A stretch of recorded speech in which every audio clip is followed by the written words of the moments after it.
Ja, herzlich willkommen zum heutigen Podcast Hotel Live. Vorneweg nochmal den Dank an alle, die uns hören. Das wird von Monat zu Monat mehr und darüber freuen Ute Rieger und ich uns natürlich sehr. Und wir haben das mal zum Anlass genommen, dass Ute Rieger, meine Geschäftspartnerin, und ich uns heute mal über ein besonderes Thema unterhalten, nämlich was macht einen guten Unternehmer aus? Ich wünsche euch und Ihnen wieder viel Freude an unserem heutigen Podcast Hotel Live. Hotel Live. Der Podcast für Menschen in der Hotellerie. Ja, guck mal, jetzt haben wir Februar und gefühlt schon wieder mitten im Jahr, 22. Das ist ein Wahnsinn, was im Moment so alles im Umbruch ist. Wie spürst du das denn bei deinen Mandanten, die du hast? Also es ist verrückt. Ne? Also im Moment habe ich das Gefühl, dass eine tolle Aufstimmung eigentlich herrscht bei einigen, ne? Nicht bei allen. Es gibt natürlich auch immer noch die den Kopf in den Sand stecken. Aber so was bei mir so ankommt im Moment im Gastgewerbe ist, dass da Aufbruchstimmung ist, dass die Chancen genutzt werden, die jetzt durch die Krise entstanden sind. Und das finde ich schon echt spannend, was da im Moment sich bewegt. Ja, das kann ich nur unterschreiben. Also das ist auch mein Eindruck, den ich habe. Es war so im November, Dezember war es noch so ein bisschen, würde ich mal sagen, depressiv. Aber jetzt so ab Januar, zweite Januarhälfte, spüre ich schon einen deutlichen Aufbruch. Aber auf der anderen Seite ist die Aufbruchstimmung auf der einen Seite und auf der anderen Seite ist auch noch mit Depressionen bei einigen, dass die einfach, sag ich mal, das Decking einfach die Probleme ausblenden und denken, ja, irgendwie wird es schon weitergehen, wir wissen nicht wie. Und die anderen, die sagen, okay, wir nutzen jetzt die Chance, wir positionieren uns und die Nachfrage ist ja immens, im Übernachtungssektor, aber auch im F&B, also im Speisen- und Getränkebereich. Die Leute wollen essen gehen, sie wollen in Urlaub fahren. Ich habe gestern gerade, ich weiß nicht, ob du das auch gehört hast, von TUI, die haben da Buchungen. Ja. Das läuft wie verrückt. Also so gesehen denke ich schon, ist das sehr, sehr positiv, was im Moment läuft. Aber die Frage ist, ja, wie kann die Unternehmerin, der Unternehmer im Gastgewerbe daran partizipieren oder was zeichnet einen guten Unternehmer oder Unternehmerin aus, ne? Ja, das ist sicherlich etwas, was wir im Moment eben auch spüren, gerade wenn wir mit Unternehmern sprechen, die dann eben diese Krise auch als Chance für sich begreifen und eben nicht, wie ich schon gerade gesagt habe, den Kopf in den Sand stecken, sondern unternehmerisch denken und sagen, so, wie kann ich Resilienz aufbauen, wie kann ich widerstandsfähig sein gegenüber Krisen heute und auch morgen, wie kann ich mein Geschäftsmodell verändern, wie gehe ich daran und sich da auch externe Rat holen. Das finde ich wirklich toll, dass sie eben nicht, das macht ja auch ein Unternehmer einfach aus, also nicht sagt, nee, ich mache irgendwie, kann alles alleine und ihr Bereich ist meine Kernkompetenz, das kann ja gar nicht sein, sondern das ist ja, jeder lernt für seinen Bereich oder hat eine Ausbildung oder ein Studium und da ist er gut drin und hat auch persönliche Stärken und Schwächen, aber gerade im Gastgewerbe sind ja so viele Aspekte, die einfach da reinspielen und die ich als Einzelner gar nicht komplett abdecken kann mit meinem Job. Das geht einfach gar nicht. Und deswegen ist es, finde ich, umso bemerkenswerter, wenn Sie den Mut aufbringen und so sagen, so, ich hole mir jetzt mal Rat und schau mal, wie ich mein Unternehmen zukunftsfähig mache. Ja, dieses Verständnis, den Eindruck habe ich jetzt, ist natürlich subjektiv, das wird mehr, ne? Dass Unternehmer ja auch zu uns kommen und sagen, ja, wir brauchen Hilfe. Und im Gegensatz zur allgemeinen Meinung ist ja das Thema Gastgewerbe auch sehr komplex. Ja. Das ist ja Wahnsinn, was ein Gastronom, ein Hotelier, was der heute alles bedienen muss, wissen muss, ne? Ob das Thema Finanzierung ist, ob das Thema Controlling ist, ob das Thema Personal ist, ein Geschäftsmodell. Also Marketing, Vertrieb, genau. Das ist schon sehr komplex. Das wird ja so in der Allgemeinheit wird das ja gar nicht so gesehen. Ne? Wer nichts wird und ist ihm das auch nicht gelungen. Ne? Diese Sprüche kennen wir alle. Aber das ist ja vollkommener Irrsinn. Also heute erfolgreich zu sein als Gastronom, Hotelier, da muss man schon einiges erarbeiten und mitbringen. Und ich sag mal, um ein guter oder eine gute Unternehmerin zu sein in diesem Bereich, ist es wichtig, dass man natürlich auch ein Unternehmergehen hat, sage ich mal. Also das bedeutet jetzt auch Mut aufzubringen, neue Wege zu gehen. Ne? Es gibt ja so einen Spruch, irgendwie gibt dann noch, es boten sich mir 2 Wege im Wald. Ne? Ich nahm den weniger steinigen oder den weniger laufenden Weg. So den Mut zu haben, nicht wie die Lemminge hinterher zu laufen, wie das viele tun. Ich gucke mal, was der andere macht, das mache ich auch so. Und dann bin ich vielleicht sicher, das ist aber eher Glaube aus unserer Sicht, denke ich mal, nein, den Mut aufzubringen, zu sagen, ich mache mein eigenes Ding. Ja, und ich erfinde mich auch mal neu, ne? Ja. Beim Unternehmen. Das ist Genau. einer der Punkte, die, glaube ich, ganz wichtig sind, im ersten Moment zu sagen, so, und wie kann ich jetzt mal out of the box denken, ne? Wie kann ich einfach meinen Rahmen mal sprengen und mal darüber hinaus gucken, was für Möglichkeiten ich habe. Ja, aber es ist natürlich auf der anderen Seite auch so, dass viele in diesem Bereich wirklich viel arbeiten, im operativen Geschäft und einfach nicht dazu kommen, mal out of the box zu denken, mal rauszugehen und ihren Betrieb von oben zu betrachten und zu sagen, was mache ich da eigentlich jeden Tag? Wie erfolgreich bin ich damit? Bin ich erfolgreich damit? Kann ich noch erfolgreicher sein?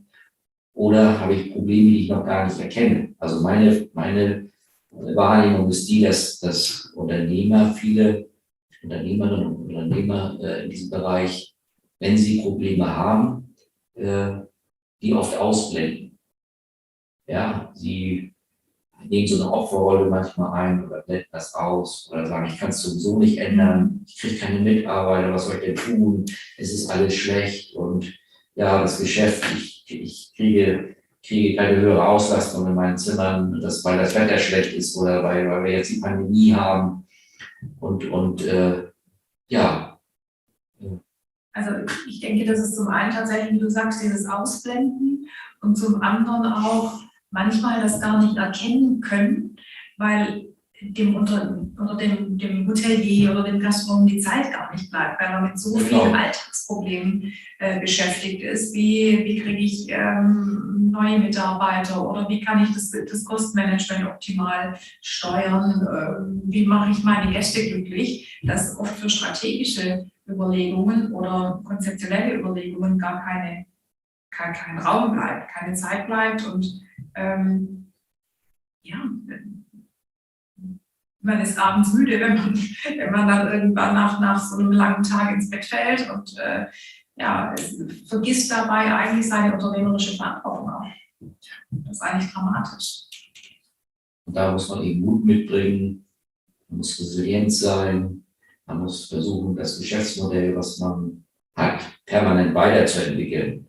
Die Geschäftsmodelle sind ja heute nicht mehr so stabil, wie sie mal vielleicht vor 20, 30 Jahren waren, sondern sie sind heute fragiler. Das heißt, der Unternehmer ist gefordert, sagen wir mal, sein Geschäftsmodell den aktuellen Rahmenbedingungen immer anzupassen, am besten noch eine Nasenlänge voraus zu sein. Ich sagte schon, Charles Darwin, survival of the fittest, also sich ganz schnell anzupassen, das sind diejenigen, die überleben werden. Sich die neuen, ein Chamäleon. Ja, genau, sich die neuen Herausforderungen zu stellen. Und was vielen auch fehlt, weil sie einfach denken, sie haben keine Zeit, sich persönlich weiterzuentwickeln, an ihre Gesundheit zu denken. Ne? Wie viele Unternehmer kennen wir, gute, ne? die auch, sage ich mal, gut verdienen, aber gesundheitlich ordentlich da drauf bezahlt haben. Ne? Und ich finde auch persönlich, das gehört ja alles dazu. Ne? Wenn ich ein Unternehmen führe, dass ich sehe, dass mein Geschäftsmodell marktkonform ist, dass ich auch das Thema Mitarbeiter Führung, Mitarbeitergewinnung, all diese ganzen Themen, die ja überlebenswichtig sind. Wir hören das ja jeden Tag, dass die Hoteliers und Gastronomen sagen, oh, wir finden keinen Mitarbeiter. Da denke ich, da kann man eine ganze Menge tun, auch verändern, wenn man vom Mindset her, vom Kopf her eine andere Denke bei sich installiert, sage ich mal so salopp, ne? Und nicht Opfer ist, sondern aktiv wird. Und Gerade beim Thema Fachkräfte. Ja. Im Moment heißt das Thema hochgekocht. Ja. Und natürlich werden die nicht mehr und stehen die nicht alle Schlange vor den Betrieben. Das ist klar, das wissen wir alle. Aber es geht ja darum, wie mache ich meinen Betrieb so attraktiv für einen Mitarbeiter, dass er Lust hat, bei mir zu arbeiten und dass er eben nicht, die Mitarbeiterin kann heute auswählen zwischen Millionen von Betrieben und nur derjenige Betrieb kann gewinnen, der sich besonders in den Fokus rückt, ein tolles Konzept hat, der für Mitarbeiter sich engagiert auch, der unterschiedlichste Facilities auch bietet für die Mitarbeiter, aber eben vor allem auch ein tolles Produkt hat, hinter dem Mitarbeiter stehen kann, die den Werten der heutigen Generationen auch entsprechen. Aber das würde vielleicht zu weit ins Detail führen oder wir kommen gleich nochmal drauf, was man alles tun kann. Fakt ist, dass wenn ich heute als Unternehmer im Gastgewerbe tätig bin, muss ich so ziemlich alles dafür tun, um meinen Betrieb so zu gestalten, dass er Mitarbeiter anzieht. Nicht nur Gäste, sondern es wird auch, wie wir alle wissen, mittlerweile mindestens genauso wichtig, Mitarbeiter anzuziehen. Tja, meine Meinung ist, also die Zukunft wird sich für die Gastronomie und Hotellerie entscheiden, indem man erkennt oder dass man andere Wege geht, wenn es um Mitarbeitergewinnung geht und auch Förderung und Management und dann eben weiß, was das für eine wichtige Ressource ist, auch das wirklich verinnerlicht und sagt, im Schnitt sind immer ungefähr 1/3 der gesamten Kosten gehen in die Personalkosten rein, oft darüber hinaus. Und wenn ich diese Ressource nicht richtig behandle, dann oder nicht richtig effizient einsetze, dann habe ich verloren. Und die Zukunft, wie ich eben sagen wollte, wird sich entscheiden. Diejenigen, die das erkennen, die sagen, die Mitarbeiter, Personal, das ist für mich die wichtigste Ressource. Du hast es eben gesagt, das ist so wichtig wie Gäste, teilweise sogar noch wichtiger, kann man darüber streiten, denke ich. Und die das erkennen und die dann sich auch da in diesem Bereich weiterbilden, weiterentwickeln und andere Wege gehen. Und die anderen, die sagen, nö, das ist mir egal oder das will ich nicht, ich arbeite noch wie vor 20, 30 Jahren, die werden verschwinden. Also so ein Hotel heute hinzustellen, Geld ist so viel auf dem Markt, Hotel, Hardware kann ich auf dem Markt, zack, ich stelle das Hotel hin und dann brauche ich 80 Mitarbeiter, die das bewirtschaften und die Software. Wer da in der Lage ist, diese Software vernünftig, also ich sage mal Software für die Mitarbeiter auf den Markt zu bringen oder so ein Hotel zu installieren, der hat gewonnen. Die anderen werden verlieren. So ist es. Oder? Ja. Wie siehst du das? Auch. Das sehe ich genauso. Ohne Mitarbeiter kann ich keine Gäste glücklich machen. Ja. Und ohne zufriedene Mitarbeiter schon gleich gar nicht. Also muss ich diese Skills einfach mir auch aneignen. Und auch da bin ich ja als Unternehmer gefordert, mich weiterzuentwickeln. Die Führungsqualitäten von gestern sind eben nicht mehr die von heute und von morgen. Und klar ist es zum einen natürlich eine sehr persönliche, intuitive Geschichte, wie führe ich Mitarbeiter, auch welches Mindset habe ich gegenüber den Menschen, die in meinem Betrieb arbeiten. Sind das, ich sage es mal in Anführungszeichen, bessere Sklaven oder sind das Hatten wir letztens jemand, ne? Genau. Das war nicht klar. Das hast du ja auch mitgekriegt, ne? Also überleg mal, der hat ungefähr 30 Mitarbeiter und sagt, meine Sklaven. Ja. Aber das meint er auch so. Ja. Oder? Ja. Ist das der Hammer? Ist das echt der Hammer? Ja. Also, ja, gut. Wir hatten ja auch schon mal die Bemerkung, das ist der Abschaum, der bei mir arbeitet. Also das ist ja schon, wenn man sich das überlegt, mit welchem Mindset dann diejenigen Führungskräfte unterwegs sind. Also fällt einem eigentlich gar nichts mehr so ein. Ja, Das auch zu ändern ist in den Fällen jetzt, wage ich zu bezweifeln, aber Gott sei Dank gibt es einfach auch die anderen, die sagen, okay, ich mache mich dran, ich möchte mich da auch weiterentwickeln und möchte auch den Bereich nochmal bei mir festigen und auch neu ausbilden.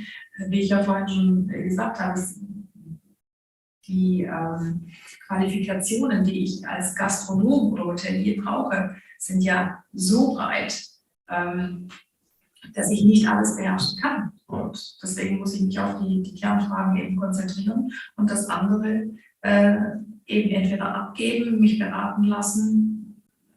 Andere Möglichkeiten, denke ich, hat der Unternehmer oder die Unternehmerin da gar nicht.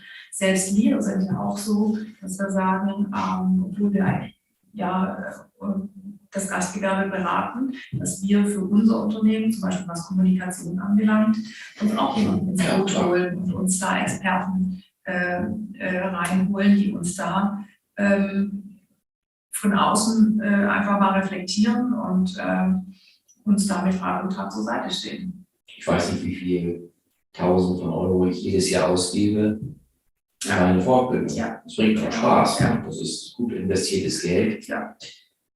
Oder wir eben auch ausgeben für die Mitgliedschaften in Instituten wie zum Beispiel dem Zukunftsinstitut, wo wir auch immer uns neues Know-how reinholen. Ja, das ist wahr. Es ist natürlich so, wenn jetzt ein Betrieb, und meines Erachtens warten die Unternehmen zu lange auf, nicht? Wenn es darum geht, das Geschäftsmodell, sage ich mal, wirklich marktkonform zu gestalten. Die sind mal vor 20 Jahren gestartet oder 15 Jahren. Lief auch gut, ne? Haben sich etabliert. Und dann ist das ganze Geschäftsmodell in die Jahre gekommen. Und dann merken sie, Mensch, die Umsätze sind rückläufig worden und kann das liegen. Genau, es liegt vielleicht an der Pandemie, es liegt vielleicht am Wetter. Aber selten kommen sie auf den Gedanken, dass es an ihrem Geschäftsmodell, an ihrem Konzept liegt. Und dann gehen die Umsätze weiter runter und dann wird die Liquidität knapp. Dann wird für die erste Lebensversicherung, die mal für die Altersvorsorge gedacht war, wird gecasht und fließt dann in den Betrieb rein, dass das Konto wieder ausgeglichen ist. Dann, ja, wir haben erstmal wieder Luft, nicht die Druck der Bank, können unsere Gehälter bezahlen, unsere Löhne und unsere Verpflichtung nachkommen. Aber sie ändern die Strukturen nicht. Genau. Dann gibt es diejenigen, die sagen, ja, wir müssen jetzt was machen. Wir hängen mal ein paar neue Gardinen auf. Das sage ich mal so ein bisschen überspitzt. Ne? Ja, wir hängen mal neue Gardinen auf, ein bisschen Farbe. Und von den 30 Zimmern, die wir haben, da kriegen 10 Zimmer mal ein neues Bett. Ja, einen neuen Fernseher vielleicht. Neuen Fernseher, die Würfelfernseher, die werden wir jetzt mal so. Effekt? Null. Nach außen. Eher noch im Gegenteil. Ja, dass der eine, wenn der Gast heute in einem renovierten Zimmer wohnt, dann nächste Woche in einem alten Zimmer, dann ist er enttäuscht. Aber es gibt keine Effekte. Und wenn ein Betrieb erstmal einen Umsatzrückgang zu verbuchen hat und man merkt, das Geschäftsmodell ist nicht mehr so griffig am Markt, dann muss man eben die Strukturen verändern. Und teilweise muss man den Mut aufbringen, wirklich einmal alles von rechts nach links zu krempeln. Das heißt, das Geschäftsmodell oder sich neu zu erfinden. Ne? Du nennst das ja manchmal auch treffenschützerische Zerstörung. Ja, genau. Ne? Eine Backerei, das ist nicht ein jetzt, aber das ist extrem jetzt, aber zumindest einmal durch den Betrieb durch und sagen so, der Name, den wir haben, Graf Luckner, der passt nicht mehr. Wir machen mal was anderes. Und dementsprechend die Einrichtung, Mindset auch, wie wir mit unseren Mitarbeitern umgehen, haben wir eben drüber gesprochen, dass sich das wie so ein roter Faden durch den Betrieb zieht. Also einmal neu auf dem Markt aufschlägt und dann kommt natürlich immer schnell das Argument, ja, das ist schön und gut. Aber gucken Sie mal auf mein Bankkonto und Sie kommen jetzt an und sagen, ich soll hier meine 30 Zimmer einmal von rechts nach links drehen und was weiß ich, investieren. Und wenn man sich das dann ansieht und der Unternehmer und Unternehmerin, die ziehen mit und sagen, ja, ich brenne auch für das neue Konzept, ich will das auch, dann gibt es gerade in Schleswig-Holstein, aber auch in anderen Bundesländern gibt es gute Möglichkeiten, solche Sachen auch zu finanzieren. Man muss wissen, wie. Also man muss erstmal ein plausibles Konzept auf dem Tisch des Hauses legen. Die Kosten müssen nicht hier Pi mal Daumen, ne? Ich mache jetzt mal meine 30 Zimmer und ich rechne mal pro Zimmer 8.000 Euro und gut ist. Das wird nicht klappen. Also Kosten genau ermitteln, dann die Effekte vorsichtig einschätzen, also die positiven Effekte, die durch diese Erneuerung dann entstehen und die dazugehörige Kostenstruktur, dass man dann am Ende des Tages sieht, ist das wirtschaftlich oder ist es nicht wirtschaftlich, und dann unter Einbindung der Förderinstitute, die es in jedem Bundesland gibt, mit der Hausbank zusammen eine vernünftige Finanzierung aufzubauen. Das gelingt doch häufig. Also es ist kein Selbstgänger. Das wäre vermessen zu sagen, das ist einfach zack, zack, von der Hand zu schütteln. Aber ich sag mal, diejenigen, die diesen Weg gehen, würde ich mal so sagen, können 95% das auch realisieren. Bei dem einen zugegebenermaßen wieder schneller. Na, da sind die Rahmenbedingungen eben nicht ganz so verfahren. Und bei dem anderen geht es eben langsamer. Und wir haben ja Fälle gehabt, wie du weißt noch, gerade, ich glaube, das war so im Oktober, November im letzten Jahr, hatten wir einen Fall im größeres Hotel, da hatten sie dort die Darlehen gekündigt, ne, weil die Umsätze rückläufig waren, jetzt auch noch mit Corona. Und dann kam der Hotelier hier einmal mit Tränen in den Augen, das ist nicht übertrieben, man hat gesagt, was soll ich machen? Ne? Ja. In dritter Generation, so. Und das ist eine Herausforderung. Da haben wir auch schlaflose Nächte gehabt, so ein bisschen, muss ich sagen. Aber wir haben das voll aufgestellt. Weil wir die Nöte ja auch kennen, ne? Und von den Unternehmern und uns da auch reinfühlen. Und das ist ja für uns auch, das ist ja unser Herzblut, ne? Dass wir so einen Betrieb wieder flott kriegen und dass der Unternehmer wieder glücklich ist, die Mitarbeiter halten kann. Und einfach sein Lebenswerk auch weiter fortführen kann. Und dass du und auch ich da schlaflose Nächte haben, ich denke, das ist klar, wenn man sich da wirklich in der Tiefe mit auseinandersetzt. Aber Gott sei Dank sehen wir ja auch immer die Chancen, die so eine Disruption dann quasi auch mit sich bringt. Und mit einer neuen Konzeptentwicklung, mit neuen Finanzierungen und eben den Möglichkeiten, dann dadurch auch nachher mit einem neuen Geschäftsmodell viel erfolgreicher im Markt zu sein. Aber da bedarf es natürlich dann wirklich manchmal einer kompletten Veränderung. Und wenn man so ein Konzept neu erfindet, dann ist es ja in der Regel so, dass man ein Alleinstellungsmerkmal für so ein Haus entwickelt, gemeinsam mit demjenigen, der das betreibt, der das ja auch leben muss und dafür stehen muss und dafür überzeugt sein muss, um auch authentisch rüberzukommen.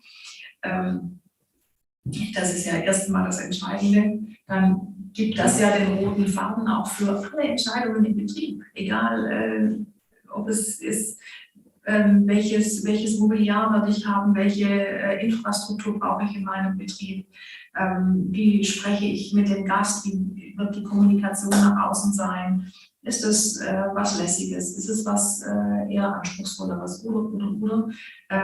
Das Zeichen geht ja in alle Bereiche rein, bis hin zur Auswahl des Mitarbeiters und zur Auswahl der Tischdecke und des Bestecks oder was auch immer. Und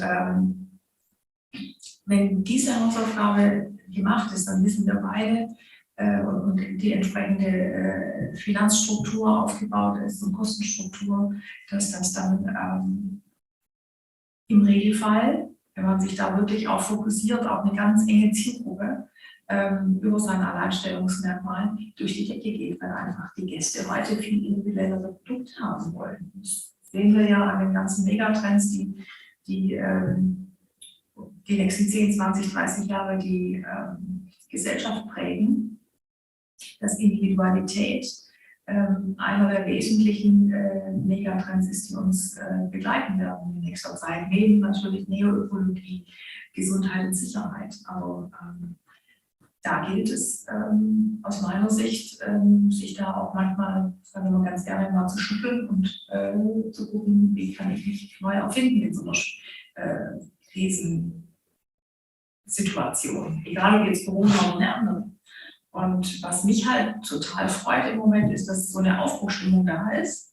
Wie gesagt, nicht bei allen, aber auf uns kommt im Moment einfach doch, finde ich, tolle Unternehmer zu, die sagen, so, und wir möchten Sie jetzt anpacken, wir sehen die Möglichkeiten, können Sie uns helfen, können Sie uns da nochmal von außen reflektieren, abprüfen, wie können wir uns da weiterentwickeln, und das macht auch Spaß. Ja, das kann man ja abwägen oder nicht, aber und da bist du ja genauso. Also natürlich sind wir Unternehmer, auch Unternehmerinnen, wir müssen unser Geld verdienen, aber je älter ich werde, und das stelle ich immer mir fest, was das auch für eine Genugtuung ist für uns, wenn wir solche Unternehmen wieder auf die Bahn bringen oder auch neue Unternehmungen, die auf dem Reißbrett gezeichnet werden, erfolgreich am Markt bringen. Das ist doch das Schöne. Also da fällt mir eine Geschichte ein, sag mal, das ist ein paar Jahre zurück, hatte ich einen Anruf von einer Bank, an die mich angerufen haben, wir haben hier auf einer nordfriesischen Insel ein Hotel. Das sieht sehr schlecht aus dort. Die haben schon die Überweisung mal zurückgegeben. An und für sich wollen wir jetzt die Kredite kündigen, aber fahren Sie da nochmal rüber, gucken Sie sich nochmal an, ob es noch eine Möglichkeit gibt. Dann bin ich darüber, das war ein schöner Herbsttag, das weiß ich noch, wie heute mit der Fähre rüber. Ich gedacht, naja, wollen wir mal sehen, was sich da erwartet. Dann komme ich da an, ein Hotel, Familienbetrieb, das sind ja die meisten Familienunternehmen.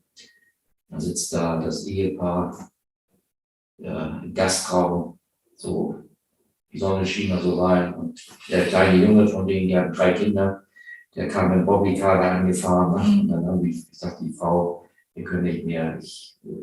Der Mann saß da wirklich, den wollten die Tränen runter. Rücken an der Wand. Ne? Ja, also erst waren sie sehr, natürlich auch als sie da reinkamen, und wieder, was will der jetzt, nach dem Motto, uns kann sowieso keiner mehr helfen. Ne? Das war also auch eine gewisse Skepsis da. Ja, klar, aber es war wirklich eine sehr bedrückende Stimmung. Und als den kleinen Jungen, der war glaube ich 3 oder so, oder 2,5, mit seinem Bobbycar ankam und Sarah, seine Mutter, weinen. Das hört sich jetzt ein bisschen strange an, aber wenn man mit dem Rücken zur Wand steht, naja, und als die beiden ein Vertrauen gefasst haben und wir gemeinsam, du, die beiden und meine Wenigkeit, uns dann wirklich konzeptionell und mit allem, was dazugehört, da was entwickelt haben. Und das wurde dann umgesetzt. Und dann haben die eine Energie bekommen. Ne? Weißt du, das ist ja jetzt wirklich schon 8 Jahre, 9 Jahre. Die haben eine Energie bekommen. Und das Konzept läuft bis heute. Wir haben es auch nochmal wieder angepasst, aber es läuft wie geschnitten Brot, sage ich immer. Aus so einer depressiven Phase wirklich, und die Familie, die sind glücklich und die können Urlaub machen, finanziell keine Sorgen mehr. Aber man muss dazu sagen, trotzdem sie dieser schwierigen Situation waren, haben sie den Mut gehabt, ihr bisheriges Geschäftsmodell wirklich einmal zu drehen. Ja. Namensänderung, Einrichtung, Geschäftsmodell vom Restaurant, vom à la carte Restaurant weg zum ein Restaurant für die Gäste, Ausgang. für die Hausgäste. So, wenn wir da heute rüberfahren, ne? Und da, ja, oder sind wir auch ein bisschen stolz. Ja, das gibt auch eine Befriedigung, so dass man sagt, Mensch, da gibt es sehr viele Beispiele, die wir hier noch nennen können. Ne? Ja. Die wir jetzt, ich mache das jetzt 27 Jahre, ne? Wenn ich da durchs Land fahre, denke ich den Betrieb, irgendwo hatte man nicht mit allen, aber mit sehr vielen haben wir schon Kontakt gehabt. Ne? Ich finde, das ist ja auch eine schöne Geschichte so zum Abschluss unseres heutigen Podcasts. Ja, eine Erfolgsgeschichte. Genau. Also es gibt, sage ich mal, wirklich auch aus schwierigen Situationen immer einen Ausweg. Das ist meine Meinung, Optimismus, dass man nicht den Kopf in den Sand steckt. Und wie du beide auch eingangs gesagt haben, die das nicht machen, die den Kopf nicht in den Sand stecken, denen geht es auch gut, die kommen auch gut durch die Krise. Und die anderen, die das jetzt vielleicht hören, denen würden wir gerne Mut machen, den Kopf nicht in den Sand zu stecken, sondern zu sagen, komm, wir packen das an. Es gibt immer einen Plan B, es gibt immer einen Ausweg. Und ja, das Arbeiten in der Hotellerie, Gastronomie ist dann wirklich, wenn der Laden läuft, Eine große Freude. eine große Freude und Genugtuung. Ne? Was gibt es Schöneres, als den Menschen zu dienen? Verdienen kommt von dienen. Und wir arbeiten ja, unsere Zuhörer, denke ich mal, überwiegend in der Dienstleistungsbranche, und wir ja auch. Und das treibt uns jeden Tag an. Ja. So Dann ist es. alles Gute.